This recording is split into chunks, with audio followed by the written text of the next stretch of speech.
Pada tanggal 17 sampai dengan 19 Mei 2022, di SICC Tower lantai 11, diadakan peringatan hari ulang tahun World Prayer Assembly atau WPA yang ke-10.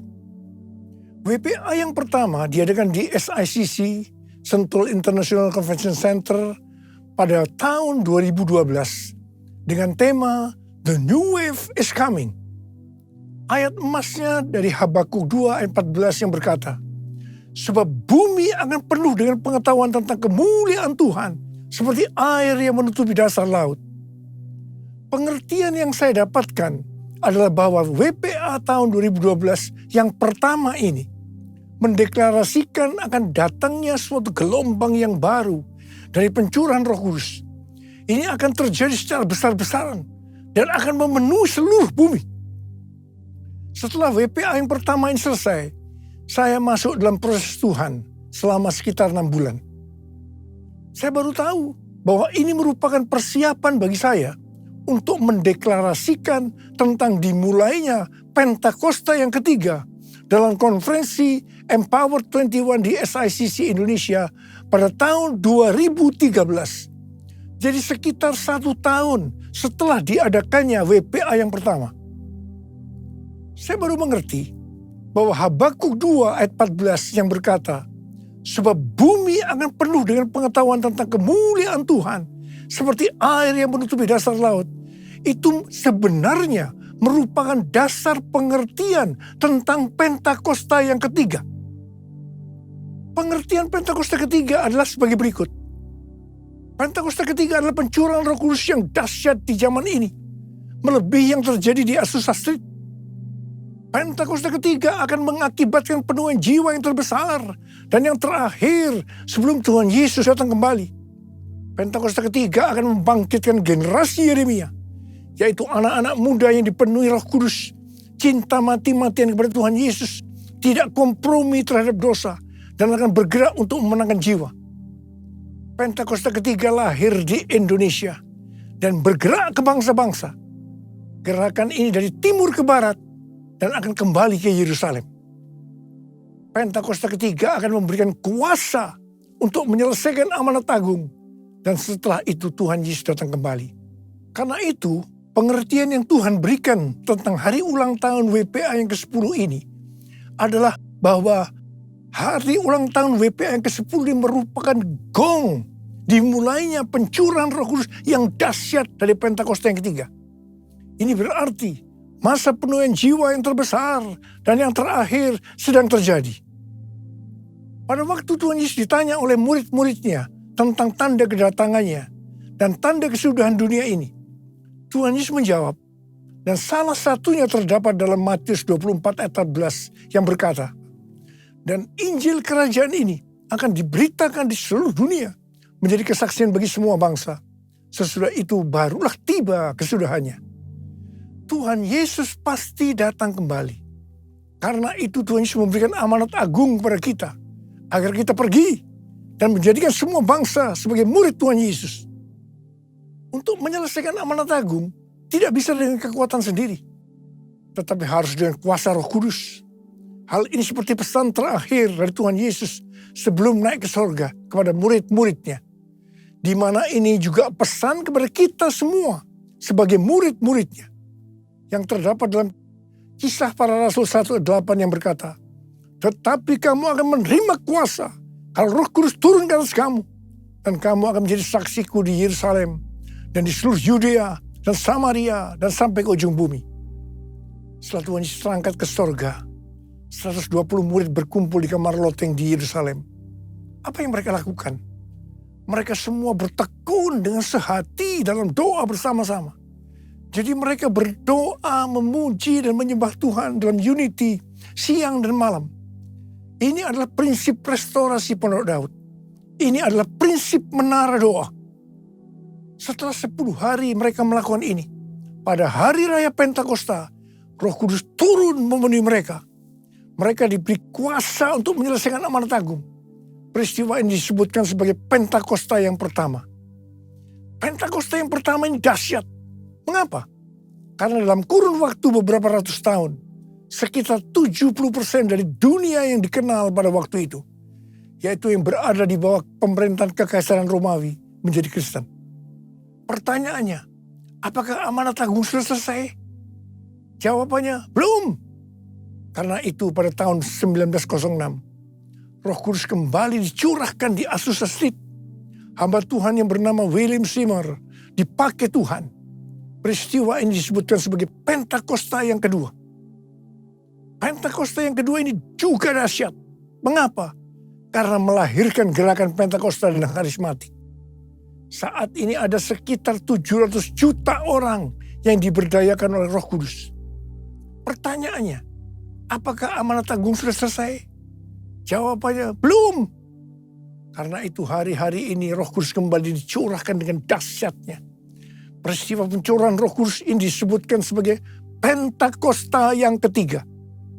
Saya percaya dengan Pentakosta yang ketiga ini, amanat agung akan selesai. Dan Tuhan Yesus datang kembali.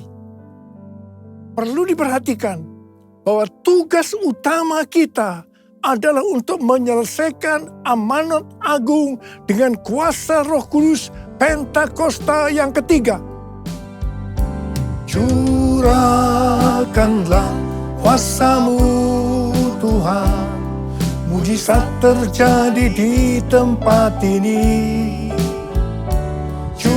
Curahkanlah kuasa-Mu Tuhan, mujizat terjadi sekarang ini. Curahkanlah kuasa-Mu Tuhan, mujizat terjadi di tempat ini. Curahkanlah kuasa-Mu Tuhan, mujizat terjadi sekarang ini. Mujizat terjadi sekarang ini. Mujizat terjadi sekarang ini. Melalui hari ulang tahun WPA yang ke-10 ini, Tuhan memberikan 3 pesan yang sangat kuat. Pesan yang pertama, Rick Riding, hamba Tuhan dari Menara Doa Sukat Halel Yerusalem, memberikan kunci antik dari kota tua Yerusalem kepada saya. Rick Riding bernubuat bahwa kunci antik ini dari kota tua Yerusalem ini untuk mengakui bahwa Tuhan telah menaruh kunci Daud di atas bahu saya untuk membuka pintu gerbang agar kemuliaan Tuhan bisa kembali ke Yerusalem dari timur, dalam hal ini dari Indonesia. Kalau saya berbicara tentang kunci itu diberikan kepada saya, itu berarti Tuhan berikan kepada kita semua. Nubuatan ini sesuai dengan nubuatan dari Cindy Jacob yang diucapkan di SICC pada tahun 2018 dalam konferensi Empower 21. Cindy Jacob bernubuat bahwa saya atau kita semua adalah messenger of the third Pentecost. Gerakan ini dari timur ke barat dan akan kembali ke Yerusalem. Saya percaya hari-hari ini gerakan dari Pentakosta ketiga sedang bergerak dari timur ke barat dan akan kembali ke Yerusalem. Haleluya! Pesan yang kedua adalah pesan mengenai hari Pentakosta tahun 2033 yang diperkatakan oleh 3 hamba Tuhan yang mewakili 3 aliran kekristenan, yaitu Pentakosta, Baptis, dan Anglican. Billy Wilson dari aliran Pentakosta mewakili Empower 21 dan Oral Roberts University atau ORU menyampaikan visi dari Empower 21.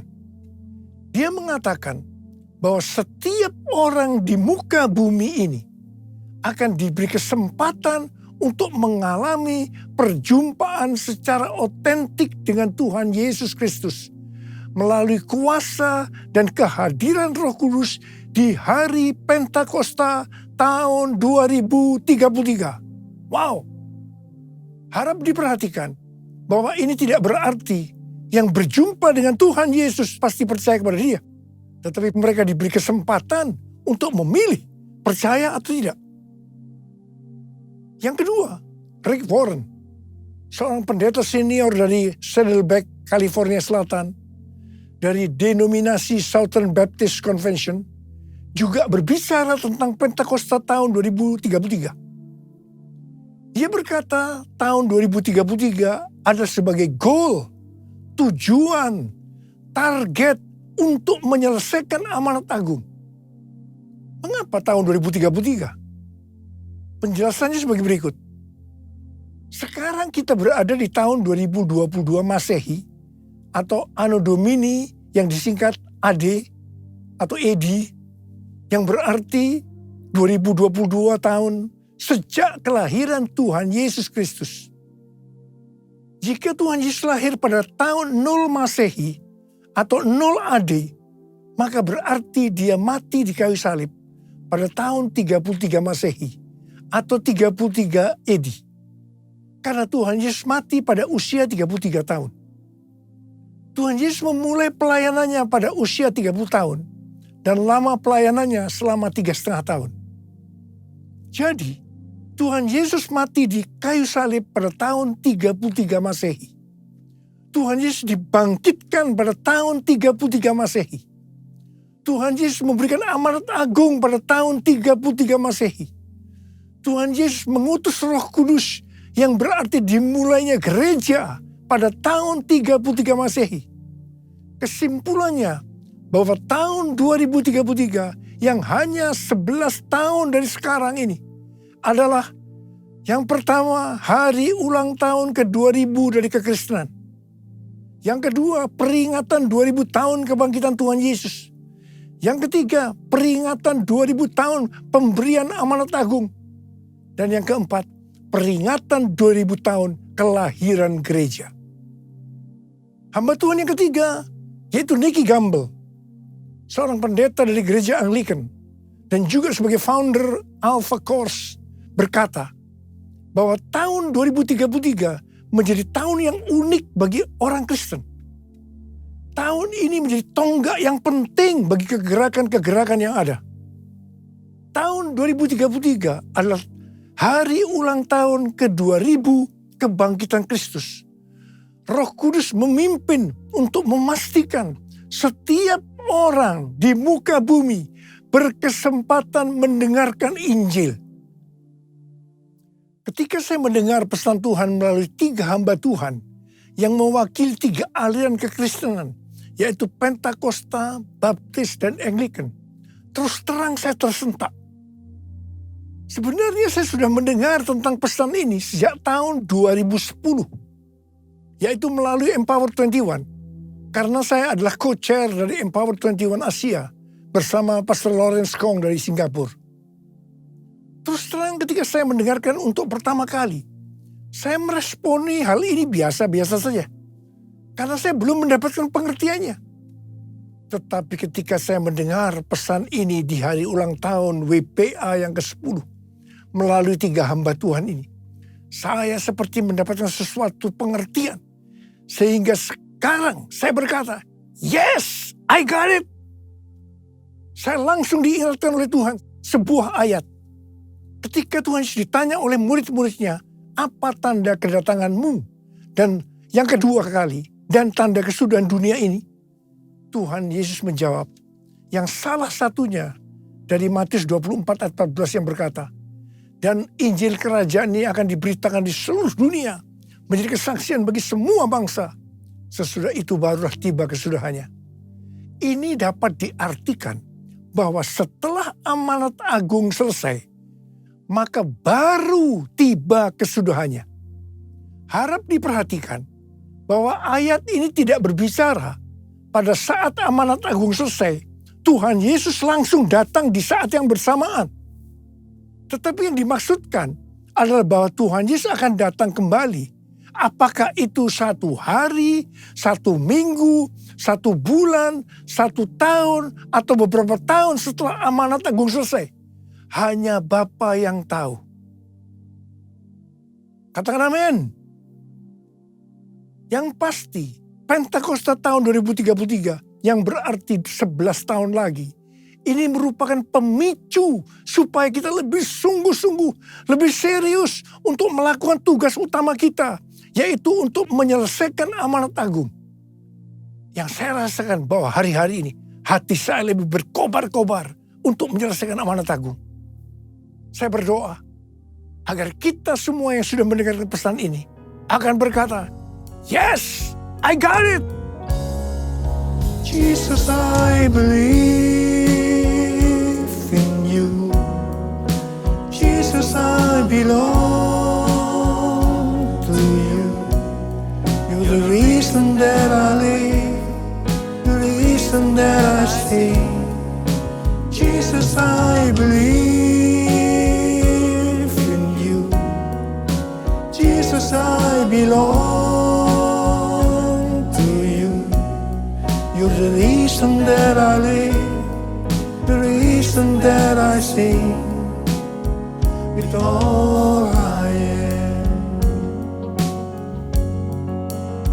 I will worship you. I will worship you.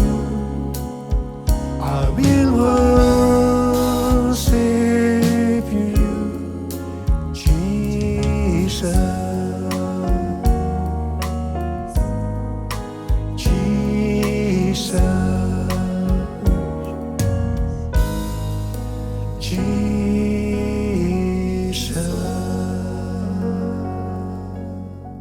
Pesan yang ketiga, yaitu tentang penanaman gereja baru.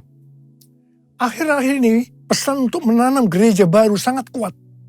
Bukan hanya di Gereja Betel Indonesia, melalui ketua umumnya Pendeta Ruben Adi Abraham, tetapi juga di Church of God. Saya ingat sekitar 30 tahun yang lalu, awal gereja kita GBI Gatsu, Tuhan menyuruh menanam gereja baru. Setelah saya membaca buku Peter Wagner yang berjudul Penanaman Gereja untuk Tuain yang Lebih Besar, penuntun komprehensif. Di situ dikatakan bahwa penginjilan paling efektif adalah dengan cara membuka gereja baru. Saya bertanya kepada Tuhan, bagaimana caranya Tuhan? Tuhan memberikan tuntunan agar dalam membuka gereja baru itu, kelompok intinya dari cell group yang saat itu bernama Family Altar. Jadi 5 Family Altar menjadi satu gereja baru. 7 Family Altar menjadi satu gereja baru. 10 Family Altar menjadi satu gereja baru. Dan seterusnya. Apa yang terjadi? Dalam kurun waktu sekitar 1,5 tahun, kita menanam lebih dari 200 gereja baru. Ternyata setelah itu, banyak dari gereja-gereja lain juga mengikuti menanam gereja baru. Terjadi persaingan yang sehat maupun tidak sehat dalam menanam gereja baru. Singkat cerita, lama-kelamaan visi membuka gereja baru makin lama makin kabur. Dan banyak cara-cara yang dipakai sudah tidak sesuai lagi dengan firman Tuhan. Akhirnya, melalui pandemi, penanaman gereja baru dengan cara-cara seperti itu dihentikan oleh Tuhan. Setelah 2 tahun pandemi, COVID-19 terjadi. Tiba-tiba Tuhan berbicara lagi agar menanam gereja baru. Dan goalnya adalah menjadikan mereka sebagai murid Tuhan Yesus. Jadi kalau dulu yang dipikirkan hanya jumlah jemaat yang ikut ibadah hari Minggu saja, tanpa memperhatikan kualitas kehidupan sebagai orang-orang Kristen. Sekarang justru Tuhan menekankan tentang pemuritan untuk menyelesaikan amanat agung melalui penanaman gereja baru. Saya mengajak saudara untuk melakukan perintah Tuhan ini, yaitu menanam gereja baru dengan goal menjadikan mereka sebagai murid Tuhan Yesus. Kita harus menyelesaikan amanat agung Tuhan Yesus, dan setelah itu Tuhan Yesus datang kembali. Maranatha. Kita sudah mendengar pesan Tuhan yang Tuhan sampaikan kepada kita. Saya mau berdoa buat saudara agar Tuhan mengurapi kita semua. Dan pengurapan itu akan mengajar kepada kita apa yang harus kita lakukan. Kita akan mengerti.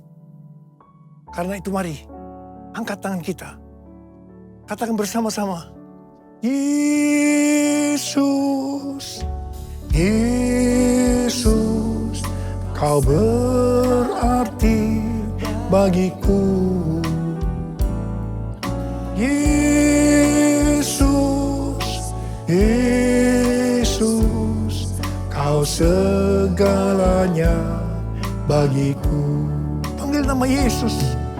Yesus, Yesus, kau berarti bagiku. Yesus, Yesus, kau segalanya bagiku. Kau segalanya bagiku. Kau segalanya bagiku. Mari kita berbahasa roh. Yang sudah berbahasa roh, kita berbahasa roh. Yang belum berbahasa roh, jangan diam. Katakan haleluya. Haleluya. Horiala basyakara bara bara bara bara bara bara. Horala bara bara bara bara bara. Bapa, curahkan pengurapan-Mu buat kami semua. Pengurapan Tuhan akan mengajar kepada kami. Kami akan menangkap benar-benar pesan-Mu ya Tuhan hari ini. Terima pengurapan Tuhan. Terima. Kami terima pengurapan-Mu Tuhan. Kami terima pengurapan-Mu. Kami terima pengurapan-Mu ya Tuhan. Kami terima. Oh, rala bara bara bara bara bara bara bara bara bara bara. Oh Tuhan, terima kasih. Tuhan, terima kasih. Tuhan, terima kasih. Tuhan, terima kasih. Terima kasih dalam nama Yesus. Dalam nama Yesus. Amin. Mari saudara, kita akan masuk dalam perjamuan kudus. Kita akan mengingat ayat ini. Sebab setiap kali kamu makan roti ini dan minum cawan ini, kamu memberitakan kematian Tuhan sampai Ia datang. Perjamuan kudus adalah perjamuan Tuhan Yesus sendiri. Setiap kali kita masuk dalam perjamuan kudus, Tuhan selalu berkata, biarlah ini menjadi peringatan akan daku. Biarlah ini menjadi peringatan akan daku.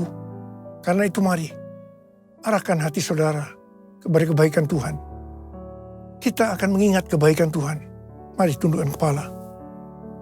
Bapa, siapakah kami sebelum kami mengenal Engkau? Kami semua orang berdosa. Upah dosa adalah maut, mati. Tapi Engkau yang tidak berdosa telah jadikan dosa oleh karena kami. Engkau harus turun dari sorga mulia, mati ganti kami dengan penderitaan yang luar biasa. Sungguh kalau kamu pikirkan betapa baiknya Engkau ya Aba. Engkau jadikan kami sebagai anak-anak-Mu. Engkau berkati, Engkau tuntun, Engkau bela, Engkau lindungi. Engkau tegur juga kalau kami salah. Itu Engkau ya Aba. Itu Engkau. Tuhan akan memberkati kita semua melalui perjamuan kudus. Tapi Tuhan mau kita makan dan minum dengan cara yang benar. Karena itu sekarang masing-masing berdoa. Introspeksi, lihat keadaan diri masing-masing. Jangan menyimpan dosa. Kalau saat ini ada dosa yang Tuhan ingatkan, langsung minta ampun. Ampuni kami Tuhan, ampuni Tuhan kami. Apa? Kau melihat anak-anak-Mu yang sedang menyelesaikan segala sesuatu dengan Engkau saat ini. Kau rindu untuk memberkati kami. Bapa, layakkan kami untuk masuk dalam perjamuan kudus-Mu. Kami akan masuk dalam perjamuan kudus dengan hati yang penuh ucapan syukur. Dalam nama Yesus. Amin. Sekarang mari kita angkat roti di tangan kanan kita tinggi-tinggi. Sebab apa yang telah kuteruskan kepadamu telah aku terima dari Tuhan. Yaitu bahwa Tuhan Yesus pada malam waktu Ia diserahkan mengambil roti. Dan sesudah itu Ia mengucap syukur atasnya. Dia memecah-mecahkannya dan berkata, inilah tubuhku yang diserahkan bagi kamu. Perbuatlah ini menjadi peringatan akan aku. Sudah dikasih Tuhan, bukankah roti yang kita pecah-pecahkan ini adalah persekutuan kita dengan tubuh Kristus? Mari kita makan dalam nama Yesus.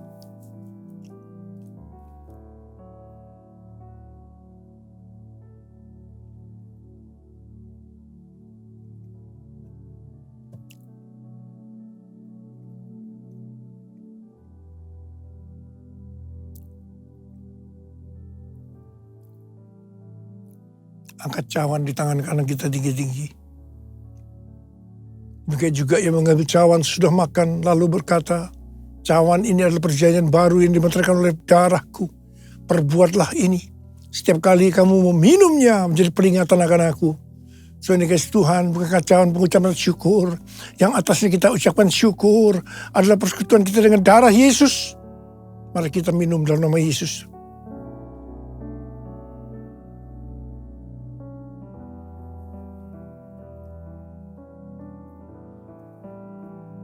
Ucapkan syukur dan terima kasih dengan suara. Jangan diam. Tuhan terima kasih Tuhan. Tuhan terima kasih ya Tuhan. Terima kasih ya Bapa. Bapa terima kasih ya Bapa. Oh raraba syakaraba ya raraba laba laba. Engkau baik ya Tuhan. Engkau baik ya Tuhan. Engkau baik. Engkau melihat anak-anak-Mu saat ini Tuhan. Ada berapa banyak yang membutuhkan kesembuhan. Ada berapa banyak yang membutuhkan mujizat Tuhan. Angkat tangan saudara. Kau melihat tangan-tangan yang terangkat Tuhan. Mereka membutuhkan kesembuhan. Mereka membutuhkan mujizat. Mereka membutuhkan pertolongan Tuhan. Sekarang terima kesembuhan. Terima. Dalam nama Yesus. Sembuh dalam nama Yesus. Sembuh dalam nama Yesus. Sembuh dalam nama Yesus. Bapa terima kasih. Bapa terima kasih. Engkau baik. Engkau baik ya Abah. Engkau baik. All my life you have been faithful. All my life you have been so good. With every breath that I am able, oh I will sing of the goodness of God. All my life you have been faithful. All my life you have been so good. With every breath that I am able, oh, I will sing of the goodness of God. I will sing of the goodness of God. I will sing of the goodness of God.